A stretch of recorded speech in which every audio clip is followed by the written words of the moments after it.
नमस्कार, एक बार फिर से आप सभी का स्वागत है। इस वीडियो के माध्यम से मैं एक बहुत यूजफुल जजमेंट आप लोगों के साथ शेयर करूंगी। ये जजमेंट पतियों के फेवर में तो नहीं है पति के अगेंस्ट ही, लेकिन पति को इसलिए समझना बहुत ज़रूरी है कि आपको किस ग्राउंड पर कब क्या केस फाइल करना है, ये बहुत ज़रूरी है जानना, ताकि आप न्याय पा सकें और आपके हक में फैसला हो सके। इस मामले में पति ने केस फाइल किया डाइवोर्स का, लेकिन उसे जो ग्राउंड चुनना चाहिए वो नहीं चुन पाया, जिसकी वजह से उसके अगेंस्ट फैसला हो गया और कोर्ट ने उस पर जुर्माना भी लगा दिया। पति ने क्रूरटी के आधार पर तलाक की मांग की थी। संबंधित मामले में हमेशा कोई भी केस फाइल करना हो तो आप आधी अधूरी जानकारी के साथ खुद से वकील बनकर केस को आगे बढ़ाने की या मामले को आगे बढ़ाने की गलती बिल्कुल भी ना करें। किसी एक्सपर्ट की मदद से, वकील की मदद से अपने केस की पूरी डिटेल शेयर करें और उनकी हेल्प से ही किस ग्राउंड पर आपको कोर्ट में जाना है आगे, उसकी तैयारी करके आगे बढ़ें, तभी आपके हक में फैसला हो पाएगा। इस मामले में पति ने अगर सही तरीके से केस फाइल किया होता, सही ग्राउंड पर फाइल किया होता, तो शायद उसकी शादी रद्द हो जाती या उसे डाइवोर्स मिल जाता। पति की एक छोटी सी गलती, उसका पैसा, एफर्ट सब खराब हो गया, उसके हक में फैसला भी नहीं हुआ, उस पर जुर्माना भी लगा दिया हाई कोर्ट ने। तो आप लोग ऐसी गलती करने से बचें, इसीलिए ये जानना जरूरी है। बिना पूरी नॉलेज के अपने केस में आगे बिल्कुल भी ना बढ़ें, ये मायने रखता है। अगर सही तरीके से केस फाइल करेंगे, सही ग्राउंड पर करेंगे, तभी और आप सारे सबूत, सारे तर्क कोर्ट में दे पाएंगे, कोर्ट को संतुष्ट कर पाएंगे, तभी आपके हक में फैसला होगा। पतियों के हक में फैसले वैसे ही बहुत रेयर होते हैं, और अगर आप खुद ही गलती कर लेंगे, खुद से ही अपने केस को सही से प्रेजेंट नहीं कर पाएंगे, तो आपके हक में फैसला होगा कैसे। पूरी जानकारी डिटेल में क्या है ये मामला, उसको जानने के लिए इस वीडियो को अंत तक जरूर देखें। अगर मेरे चैनल पर नए हैं, अब तक सब्सक्राइब नहीं किया है, तो प्लीज़ सब्सक्राइब करके बेल आइकन को जरूर प्रेस करें, ताकि इस तरह की और भी इंफॉर्मेटिव वीडियोज़ आपको घर बैठे मिलती रहें। पति पत्नी की शादी 2020 में होती है। शादी के कुछ समय बाद पत्नी माँ बाप के यहाँ जाकर रहने लगती है और वापस नहीं आती है। इसके बाद वो 498A का मामला पति के खिलाफ दर्ज कराती है। झूठा मामला दर्ज करने पर पति पर दबाव बनता है, क्योंकि पत्नी साथ नहीं रह रही थी और पति का ये कहना था कि पत्नी की मानसिक स्थिति भी ठीक नहीं है। उसने मेडिकल जांच भी कराई है। एक्चुअल में उसके वाइफ की एज 26 साल है, जबकि उसकी मानसिक स्थिति है जो वो 11 साल 8 महीने के बच्चे के जैसी है। वो मानसिक रूप से, दिमागी तौर पर बड़ी नहीं हुई है, शारीरिक रूप से बड़ी हो गई है।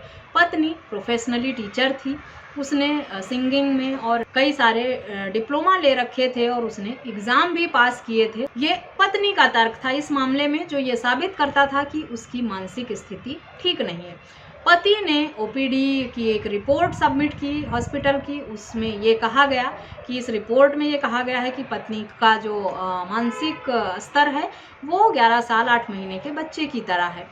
इसी आधार पर पति ने कहा कि इस शादी को रद्द किया जाए, क्योंकि झूठ बोलकर पत्नी की इस तरह की मानसिक स्थिति को बिना बताए, और असामान्य मानसिक स्थिति एक गंभीर बीमारी है, इस आधार पर इस शादी को रद्द किया जाए। एक तरफ पति ने इस तरह का आरोप लगाया कि असामान्य स्थिति है, शादी को रद्द किया जाए। दूसरी तरफ पति ने जो फाइल हवाला जो दिया वो मानसिक स्थिति असामान्य की दी और तलाक फाइल किया क्रूरटी के आधार पर।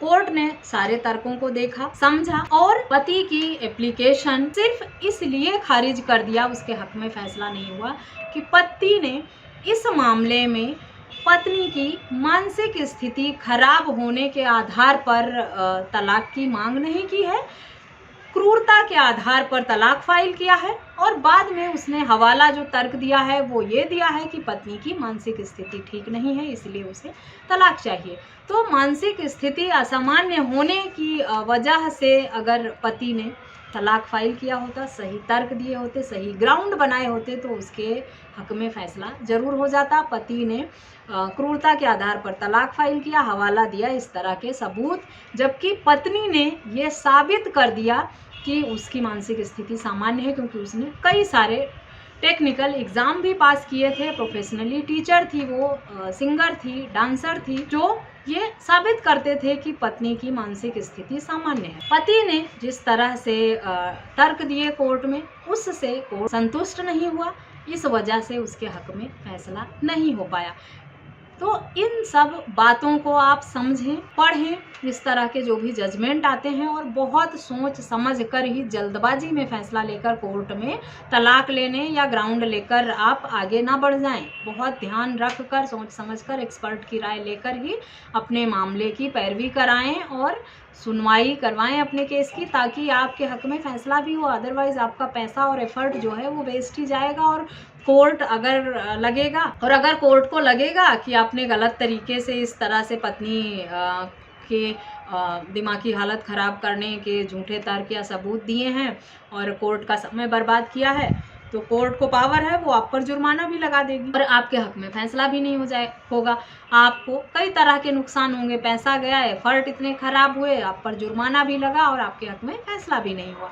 इसीलिए बहुत सोच समझकर अपने केस को आगे बढ़ाने का फैसला लेना चाहिए। आपको इस जजमेंट का लिंक या सोर्स का लिंक आपको वीडियो के डिस्क्रिप्शन बॉक्स से मिल जाएगा। वहाँ से आप पढ़ें और समझें क्या था मामला, और इससे सबक सीखें कि अपने केस की पैरवी या अपने केस का ग्राउंड आपको बहुत सोच समझ कर बनाना है। एक तरफ आप कहें अगर कि पत्नी की मानसिक स्थिति ठीक नहीं है, असामान्य मानसिक स्थिति की वजह से शादी को रद्द कराने की मांग करें, दूसरी तरफ आप क्रूरता के आधार पर तलाक मांगे, तो कैसे आप अपनी ही बातों को अगर अलग अलग तरीके से पेश करेंगे कोर्ट में, अलग अलग तरीके से प्रेजेंट करेंगे, और हर एप्लीकेशन में, हर रिप्लाई में आप कुछ नई नई बातें लेकर आते रहेंगे, तो कोर्ट को लगेगा आप समय खराब कर रहे हैं, कंफ्यूज कर रहे हैं कोर्ट को, और बेवजह आप इस तरह के मामले में उलझा रहे हैं। आशा करती हूँ ये वीडियो भी आपके लिए यूजफुल होगी, इससे भी आपको कुछ ना कुछ सीखने को ज़रूर मिलेगा। वीडियो यूजफुल लगी है तो चैनल को सब्सक्राइब करना और लोगों के साथ शेयर करना बिल्कुल भी ना भूलें। मुझसे संपर्क के सभी माध्यम आपको वीडियो के स्क्रीन पे मिलते हैं या डिस्क्रिप्शन बॉक्स से मिल जाएंगे। कोई सवाल है तो मुझे कमेंट करके या व्हाट्सअप करके आप पूछ सकते हैं। इस वीडियो में बस इतना ही, मिलते हैं नेक्स्ट वीडियो में, तब तक के लिए थैंक यू एंड बाय।